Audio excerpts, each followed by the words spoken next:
കഴിഞ്ഞ ഫെബ്രുവരിയിലാണ് മലപ്പുറം ചെമ്മാട് നിന്ന് ഒരു ലോറിയിൽ കുറേയധികം സ്ഫോടന വസ്തുക്കൾ പിടിച്ചെടുത്തത്.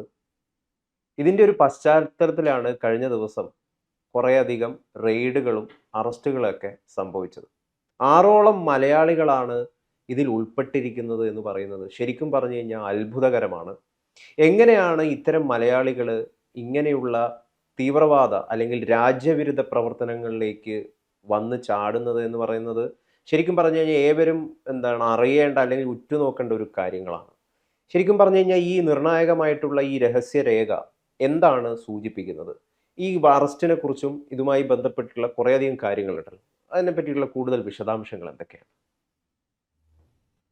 ഇന്ത്യ ഒട്ടാകെ സ്ഫോടനങ്ങളും കൊലപാതക പരമ്പരകളും നടത്താൻ വേണ്ടിയിട്ട് പാകിസ്ഥാന്റെ ISIയുടെ സഹായത്തോടു കൂടി തയ്യാറാക്കിയ ഒരു വൻ പദ്ധതി ദേശീയ അന്വേഷണ ഏജൻസി, നാഷണൽ ഇൻവെസ്റ്റിഗേഷൻ ഏജൻസിയും ഇന്റലിജൻസ് ബ്യൂറോയും ഡൽഹി പോലീസിന്റെ സ്പെഷ്യൽ സെല്ലും ചേർന്ന് ഈ കഴിഞ്ഞ ദിവസങ്ങളിൽ കണ്ടെത്തുക മാത്രമല്ല, അതിൽ ഉൾപ്പെട്ട ആൾക്കാരെ അറസ്റ്റ് ചെയ്യുകയും ചെയ്തു. ഇത് രണ്ട് സംഭവങ്ങളാണ്. അത് ആൾക്കാർക്ക് കൺഫ്യൂഷൻ ഉണ്ടാകാതിരിക്കാൻ വേണ്ടിയിട്ടാണ്, നമ്മുടെ ശ്രോതാക്കൾക്ക് കൺഫ്യൂഷൻ ഉണ്ടാകാതിരിക്കാൻ വേണ്ടിയിട്ടാണ് ഞാനിത് പറയുന്നത്. അതായത് ഇന്നലെ ഡൽഹി പോലീസിന്റെ സ്പെഷ്യൽ ഇൻവെസ്റ്റിഗേഷൻ ടീമും IBയുടെ ഇൻഫർമേഷന്റെ അടിസ്ഥാനത്തിൽ ഡൽഹി പോലീസിന്റെ SIT അവര് 9 പേരെ വടക്കേ ഇന്ത്യയിൽ നിന്നും അറസ്റ്റ് ചെയ്തിരുന്നു. ആ അറസ്റ്റിലേക്ക് നയിച്ചത് ചില ടിപ്പ് ഓഫുകളാണ്, ചില സൂചനകളാണ്. അതുമായിട്ട് ബന്ധപ്പെട്ട് 2 ദിവസം മുമ്പ്, അത് വടക്കേ ഇന്ത്യയിൽ നടന്നത് ഇന്നലെയാണ് ആ അന്വേഷണവും അറസ്റ്റും. അതിന് ഒരു ദിവസം മുമ്പ് കേരളം ഉൾപ്പെടെയുള്ള ദക്ഷിണേന്ത്യൻ സംസ്ഥാനങ്ങളിൽ NIAയുടെ റെയ്ഡ് നടന്നു. കേരളത്തിൽ മലപ്പുറത്തും എനിക്ക് തോന്നുന്നു കോഴിക്കോട് ജില്ലയിലുമായിട്ടാണ് റെയ്ഡ് നടന്നത്. മലപ്പുറത്ത് നടന്ന റെയ്ഡ് മലപ്പുറത്ത് കഴിഞ്ഞ 2025 ഫെബ്രുവരിയിൽ ഉണ്ടായ ഒരു സംഭവത്തിന്റെ തുടർച്ചയായി. ആ സംഭവവുമായിട്ട് ബന്ധപ്പെട്ട് തന്നെയാണ് കർണാടകത്തിലും തമിഴ്നാട്ടിലും റെയ്ഡ് നടന്നത്. ഈ റെയ്ഡിലെ ഡിജിറ്റൽ രേഖകൾ ഉൾപ്പെടെയുള്ള ഒരുപാട് വിലപ്പെട്ട നിർണായകമായ രേഖകൾ NIA പിടിച്ചെടുത്തതായിട്ടാണ് വിവരം. ഈ കേസുമായിട്ട് ബന്ധപ്പെട്ട് 6 പേര് അറസ്റ്റിലായിട്ടുണ്ട്. 6ഉം മലയാളികളാണ്. അത് ഒരു ഞെട്ടിപ്പിക്കുന്ന ഒരു വിവരമാണ് എന്ന് പറയാൻ നമുക്ക് ഒട്ടും ആലോചിക്കേണ്ടതില്ല. 6 മലയാളികളാണ് അതിലുണ്ടായിരുന്നത്, ഈ അറസ്റ്റ് ചെയ്യപ്പെട്ടത്. അവര് TP ഷെരീഫ് മുക്കം സ്വദേശിയാണ്, ചെറുപുഴ സ്വദേശിയായ അനിൽകുമാർ, കോഴിക്കോട് സ്വദേശികളായ നിസാം, ഇർഷാദ്, അതുപോലെ CT കമറുദ്ദീൻ എന്ന ചെമ്മാട് സ്വദേശി. ഇത്രയും ആൾക്കാരാണ് ഇപ്പോൾ പോലീസ് അറസ്റ്റ് ചെയ്യപ്പെട്ടിരിക്കുന്നത്. കേരളത്തിലെ ഈ സ്ഫോടക വസ്തു എന്ന് പറയുമ്പോൾ എന്താണ് സ്ഫോടക വസ്തു അനധികൃതമായി സൂക്ഷിച്ചതിന് പോലീസ് പിടിച്ചെടുത്തു എന്നൊക്കെയുള്ള വാർത്തകൾ കേരളത്തിൽ നിരന്തരമുണ്ട്. പക്ഷെ എന്താണ് അങ്ങനെ പിടിച്ചെടുക്കുന്ന സ്ഫോടക വസ്തു? ജലാറ്റിൻ സ്റ്റിക്ക് എന്ന് നമ്മൾ പത്രത്തിലൊക്കെ വായിക്കും. ഈ ജലാറ്റിൻ സ്റ്റിക്ക് എന്ന് പറയുന്നത് അത് സ്വയം പൊട്ടിത്തെറിക്കുന്ന ഒരു സാധനമല്ല. അത് ഡിറ്റണേറ്ററുകൾ എന്ന് പറയുന്ന ഒരു സംവിധാനത്തിന്റെ സഹായത്തോടു കൂടിയാണ് ജലാറ്റിൻ സ്റ്റിക്കുകൾ പൊട്ടിക്കുന്നത്. ജലാറ്റിൻ സ്റ്റിക്ക് എന്ന് പറയുന്നത് അത് ചില കെമിക്കലുകൾ ചേർത്തിട്ട്, അതായത് നൈട്രോഗ്ലിസറിൻ ഗൺ കോട്ടൺ അലിയിച്ചിട്ട് അതിനോടൊപ്പം സോൾട്ട് പീറ്റർ എന്ന് പറഞ്ഞ സോഡിയം നൈട്രേറ്റ്, പിന്നെ മറ്റ് ഇതെല്ലാം കൂടെ ചേർന്നിരിക്കാനായിട്ട് മരപ്പൊടി, ഇതെല്ലാം കൂടെ ചേർന്ന് എനിക്കതിൻ്റെ മിക്സിങ്ങിൻ്റെ സാങ്കേതിക വശമൊന്നും അറിഞ്ഞുകൂടാ. പക്ഷെ പൊതുവെ ഇതൊക്കെയാണ് ഇതിൽ അടങ്ങിയിരിക്കുന്ന. സോൾട്ട് പീറ്റർ എന്ന് പറയുന്ന സോഡിയം നൈട്രേറ്റ്, നൈട്രോ ഗ്ലിസറിന്, ഇതൊക്കെ ചേർത്ത് ഉണ്ടാക്കുന്ന ഒരു മിശ്രിതമാണ്.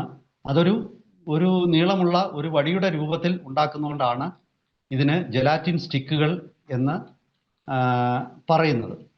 ഈ ജലാറ്റിൻ സ്റ്റിക്ക് സ്വയം പൊട്ടിത്തെറിക്കില്ല, അത് അതിൻ്റെ ഒരു ഗുണവുമാണ്. കാരണം നമുക്ക് എവിടെ വേണമെങ്കിലും സൂക്ഷിക്കാം. ഇത് പൊട്ടിക്കണമെങ്കിൽ ഒരു ഡിറ്റനേറ്റർ വേണം. ഇപ്പം ഇതാണ് നമ്മുടെ പാറമടകളിലൊക്കെ ഉപയോഗിക്കുന്ന സ്ഫോടക വസ്തു. ഇപ്പൊ കേരളത്തിലെ പലപ്പോഴും ഈ ജലാറ്റിൻ സ്റ്റിക്ക് പിടിച്ചു എന്ന് പറയുമ്പോൾ ഈ പാറമടകളിൽ ഉപയോഗിക്കാൻ വേണ്ടി ആണ് ഇത് കൊണ്ടുവരുന്നതെന്ന് പറയും. പക്ഷേ അത് കാരണം ഇതിനൊരു വലിയൊരു ഗൗരവം ആരും കൊടുക്കില്ല. ഇത് രാജ്യവിരുദ്ധ പ്രവർത്തനങ്ങൾക്കൊന്നും അല്ലല്ലോ, ഇത് ജീവിക്കാൻ വേണ്ടി പാറ പൊട്ടിക്കാനായിട്ട് ആൾക്കാർ ഉപയോഗിക്കുന്നതാണ് എന്നൊക്കെയുള്ള പരിഗണനകളാണ് പലപ്പോഴും.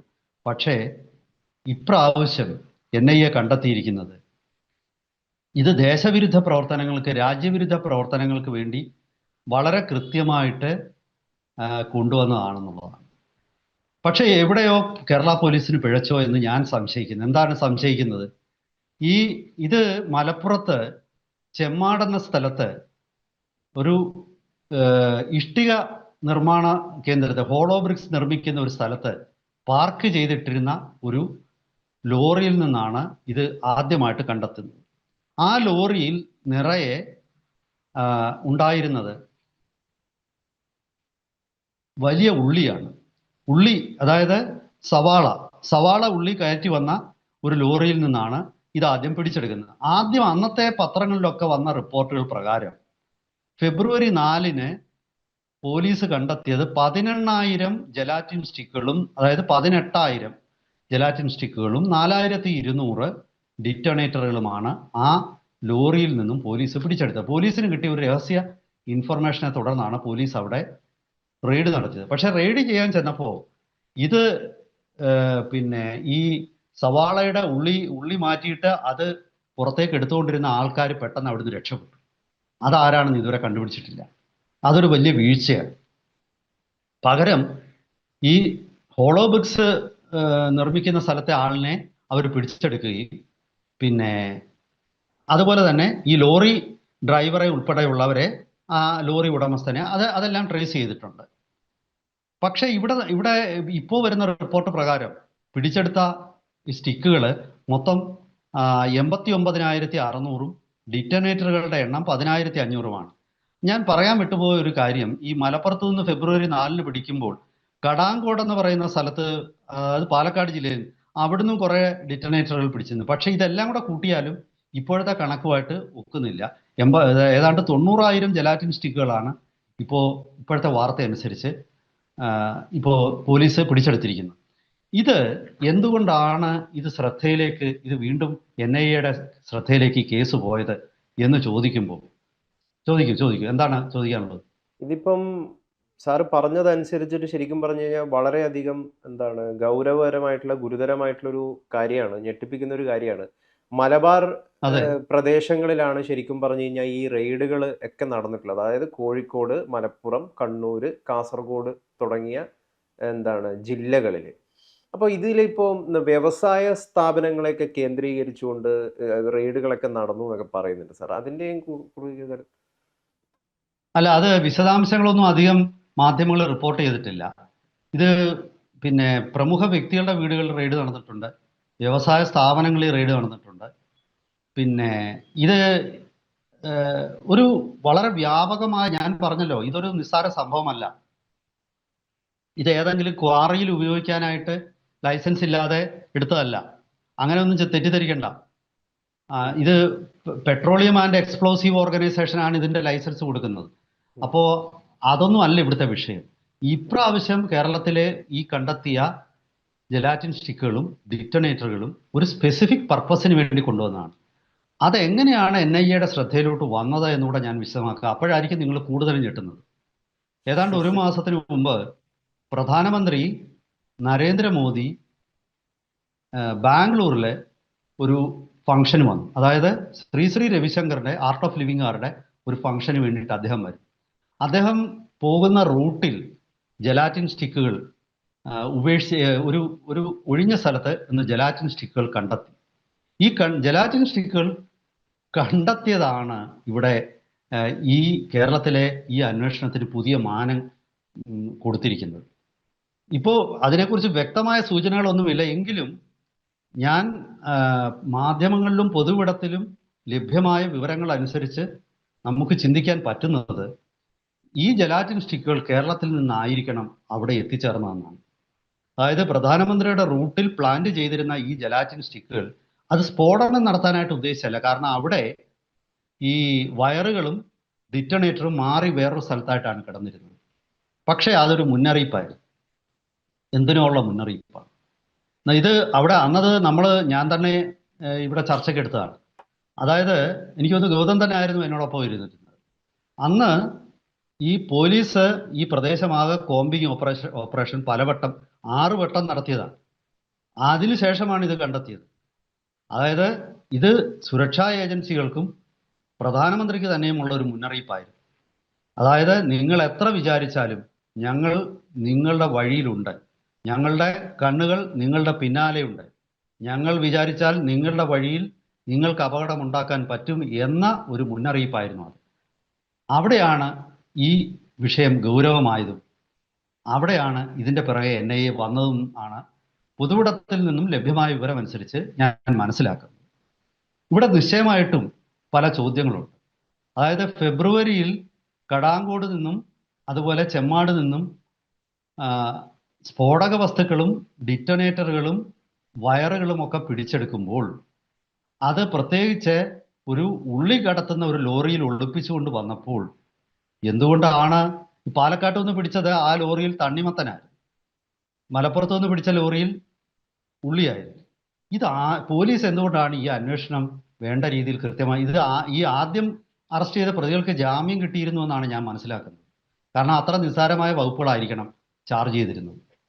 ഒരുപക്ഷെ കാലാകാലങ്ങളിലായിട്ട് കേരളത്തിലെ ഇത്തരം ജലാറ്റിൻ സ്റ്റിക്കുകൾ പിടിക്കുന്നത് പതിവായതുകൊണ്ടും ഇത് ക്വാറിക്കാര് അവരുടെ ആവശ്യത്തിന് വേണ്ടി ചെയ്യുന്നതാണെന്നുള്ള ഒരു ഊഹാപോഹത്തിലോ അല്ലെങ്കിൽ അങ്ങനെ ഒരു അസംഷനിലോ ആയിരിക്കാം ഇവർക്ക് ജാമ്യം കിട്ടുന്ന വകുപ്പ് പ്രകാരം ഇവരെ അകത്തിട്ടത്. യഥാർത്ഥത്തിൽ UAPA അല്ല ഇവരുടെ നേരെ ചുമത്തേണ്ടത്. ഇവിടെ നിസ്സാരപ്പെട്ട കേസുകളിലും UAPA ചുമത്തുമല്ലോ. ഇത്ര ഗൗരവമായിട്ടുള്ള സ്ഫോടക വസ്തുക്കൾ രഹസ്യമായിട്ട് കൊണ്ടുവന്ന കേസ് പോലും കേരള പോലീസ് അലക്ഷ്യമായിട്ട് കൈകാര്യം ചെയ്തതാണോ, അതോ ഈ കേസിൽ ഏതെങ്കിലും പ്രമുഖര് ഇടപെട്ടിട്ടുണ്ടോ? അത് വലിയൊരു ചോദ്യമാണ്. അങ്ങനെ ഇടപെട്ടിട്ടുണ്ടെങ്കിൽ ആരായിരിക്കണം ആ പ്രമുഖൻ? ഇത് പ്രധാനമന്ത്രിയുടെ വഴിയിൽ ജലാറ്റിൻ സ്റ്റിക്കുകൾ കണ്ടെത്തിയതാണ് ഈ കേസ് ഇപ്പോൾ ഗൗരവമായതിന്റെ കാര്യം. അതല്ലെങ്കിൽ മറ്റു കേസുകളെ പോലെ ഇതും വിസ്മൃതിയിലേക്ക് പോകുമായിരുന്നു. കേരളത്തിൽ കഴിഞ്ഞ ഒരു 15-20 കൊല്ലമായിട്ട് എത്ര തവണ അനധികൃതമായി ജലാറ്റിൻ സ്റ്റിക്കുകൾ പിടിക്കപ്പെട്ടിട്ടുണ്ട്? ഇതിന്റെയൊക്കെ സോഴ്സ് എവിടെയാണ്? ഇതിന്റെയൊക്കെ പിന്നിൽ ഒരേ ആൾ തന്നെയാണോ പ്രവർത്തിക്കുന്നത്? അതീവ ഗൗരവമുള്ള ഒരുപാട് ചോദ്യം ഇതിൽ നിന്ന് പുറത്തു വരുന്നുണ്ട്. നമുക്ക് മാധ്യമപ്രവർത്തകരായ നമുക്ക് ഇത്തരം സംശയങ്ങൾ തോന്നുന്നെങ്കിൽ എന്തുകൊണ്ട് പോലീസിന് ഇതൊന്നും തോന്നുന്നില്ല?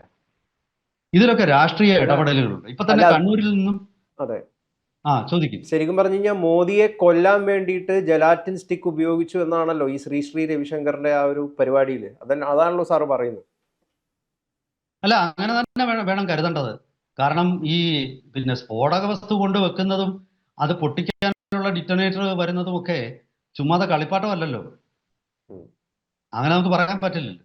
അല്ല, ഈ ജലാറ്റിൻ സ്റ്റിക്ക് എനിക്ക് ഇപ്പൊ എന്റെയും അതേപോലെ തന്നെ പ്രേക്ഷകരുടെ ഒരു സംശയത്തിനായിട്ട് ചോദിക്കുകയാണ്, എന്താണ് ഈ ജലാറ്റിൻ സ്റ്റിക്കിന്റെ? അത് ഞാൻ ആദ്യമേ പറഞ്ഞല്ലോ ഗൗതം അത് കേട്ടില്ലേ? ജലാറ്റിൻ സ്റ്റിക്ക് എന്ന് പറയുന്ന നൈട്രോ ഗ്ലിസറിൽ ഗൺ ബോട്ടൽ ലയിപ്പിച്ച് അതിനകത്തിലേക്ക് സോൾട്ട് പീറ്റർ എന്ന് പറയുന്ന സോഡിയം നൈട്രേറ്റും അതുപോലെ തന്നെ മരപ്പൊടിയും കൂടെ ചേർത്ത് അതൊരു കുഴലിന്റെ രൂപത്തിലാക്കി എടുക്കുന്നതാണ് ജലാറ്റിൻ സ്റ്റിക്ക്. ഞാൻ ആദ്യമേ അത് വിശദീകരിച്ചിരുന്നു. ഇതിന്റെ പ്രപ്പോർഷൻ അറിയാമെങ്കിലും ഞാൻ അതിവിടെ പറയുന്നത് ശരിയാണ്. ശരിക്കും പറഞ്ഞ കേൾക്കുമ്പോൾ ശരിക്കും ഭയപ്പെടുത്തുവാണ് സാർ, അതുകൊണ്ടാണ്. അല്ല, തീർച്ചയായിട്ടും ഇതൊരു വലിയ, അതായത് പാറ മടകളിൽ വലിയ കരിങ്കല്ലുകളെ പൊട്ടിക്കാൻ പറ്റുന്ന അത്ര ശക്തമായ സ്ഫോടനം നടത്തുന്ന വസ്തുക്കളാണിത്. അതായത് 500-1000 ടൺ വലിപ്പമുള്ള പാറ ഒക്കെ പൊട്ടിക്കുന്ന ഒരു സംവിധാനമാണിത്. അത് നിസ്സാര കാര്യമല്ല ഇത്. ഇത് എൻ്റെ ചോദ്യം ഇതാണ്. അതിൽ നിന്ന് ഞാൻ വഴി മാറിപ്പോയി. അതായത് ഈ മലപ്പുറത്ത് ഈ കേസിൽ ഉൾപ്പെട്ട ആൾക്കാര് ഇതിലെ ഒന്നാം പ്രതി 3-ാം പ്രതി ഇതുവരെ പിടിച്ചിട്ടില്ല. ഈ പ്രതികൾക്ക് ആരാണ് സംരക്ഷണം കൊടുക്കുന്നത്? എന്തുകൊണ്ടാണ് പോലീസിന് ഇവരെ പിടിക്കാൻ പറ്റാതായത്? എന്തുകൊണ്ടാണ് പോലീസ് ഈ വിഷയം ഗൗരവത്തിൽ എടുക്കാതിരുന്നത്? ഇതിൽ രാഷ്ട്രീയക്കാരെങ്കിലും ഇടപെട്ടിട്ടുണ്ടോ? തീർച്ചയായിട്ടും രാഷ്ട്രീയ സംരക്ഷണമില്ലാതെ ഒന്നും നടക്കത്തില്ല. കേരളത്തിലെ ക്വാറികളിൽ ബഹുഭൂരിപക്ഷം രാഷ്ട്രീയക്കാരുടെ ഓണർഷിപ്പിലാണ്, അത് ബിനാമിയാണ്. അപ്പം ക്വാറിയുടെ മറവിൽ സ്ഫോടക വസ്തുക്കൾ രാജ്യത്ത് കൊണ്ടുവന്ന് ഇത് രാജ്യത്തെ നശിപ്പിക്കാനുള്ള ഒരു ഗൂഢപദ്ധതിയുടെ ഭാഗമായ രാഷ്ട്രീയക്കാർ കേരളത്തിൽ ആരാണ്? അതിൽ പങ്കാളികളായ പോലീസ് ഉദ്യോഗസ്ഥരും മറ്റുദ്യോഗസ്ഥരും ആരൊക്കെയാണ്? അതിർത്തി കടന്ന് ഇത് കൊണ്ടുവരുമ്പോൾ ചെക്ക് പോസ്റ്റുകളിൽ എന്തുകൊണ്ട് ഇത് തടയുന്നില്ല? അതായത് ചെക്ക് പോസ്റ്റുകളിലുള്ള സംവിധാനങ്ങളുടെ ഒരു അപര്യാപ്തതയല്ലേ കാണിക്കുന്നത്? ഇതിൽ എന്തുകൊണ്ടാണ് പോലീസ് തുടരന്വേഷണം നടത്തിയിട്ട് ഇത് എവിടെ നിന്നാണ് ഈ സാധനങ്ങളൊക്കെ കേരളത്തിലേക്ക് വന്നത് എന്ന് കണ്ടെത്താത്തത്? എന്തുകൊണ്ടാണ് കേരളത്തിലെ മാധ്യമങ്ങൾ ഇത് ഗൗരവമായിട്ട് എടുക്കാത്തത്? അത് ഈ ഗുരുതരമായ ചോദ്യങ്ങളാണ്. ഇപ്പോൾ പുറത്തു വന്നിരിക്കുന്നത് അങ്ങനെ ചെറിയ സ്ഫോടനം നടത്താനല്ല പാകിസ്ഥാൻ ലക്ഷ്യമിട്ടത്. ദാവൂദ് ഇബ്രാഹിമിന്റെ ഡി കമ്പനിയുമായിട്ട് ചേർന്ന്, ഛോട്ടാ ഷക്കീലുമായിട്ട് ചേർന്ന് ഇന്ത്യയുടെ പല ഭാഗങ്ങളിലും കനത്ത ആക്രമണങ്ങൾ നടത്താൻ തന്നെയാണ് അവർ പദ്ധതിയിട്ടത്.